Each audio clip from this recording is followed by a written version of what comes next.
સરીગામ નોટિફાઈડને આધુનિક rescue boat મળી છે। આ બોટની ક્ષમતા 1 ટન જેટલી છે।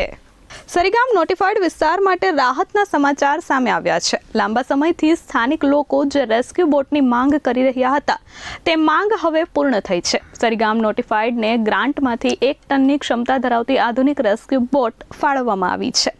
આ બોટ સરીગામ નોટિફાઈડ બોર્ડના ચેરમેન દિલીપ ભંડારીના પ્રયત્નોથી ઉપલબ્ધ થઈ હોવાનું જાણવા મળ્યું છે।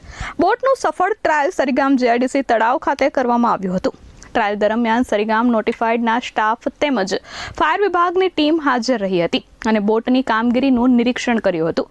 ચોમાસા દરમિયાન પૂર જેવી આપત્તિની પરિસ્થિતિમાં લોકોને ઝડપી અને સુરક્ષિત રીતે બચાવવા માટે આ રેસ્ક્યુ બોટ મહત્વપૂર્ણ સાબિત થશે।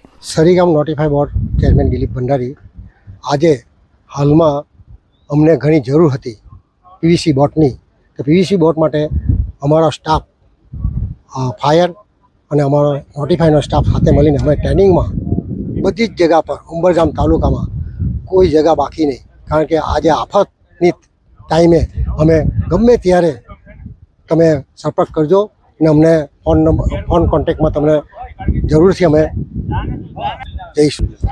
બોટની ક્ષમતા 1 ટન છે અને કમસે કમ 10 માણસ ઇમરજન્સીમાં એને જઈ શકશે। નોટિફાઈડ ગાર્ડમાંથી આ અમિત સિંહ રાજપૂત સાથે પ્રશાંત પંચાલ, S24 ન્યૂઝ, સરીગામ।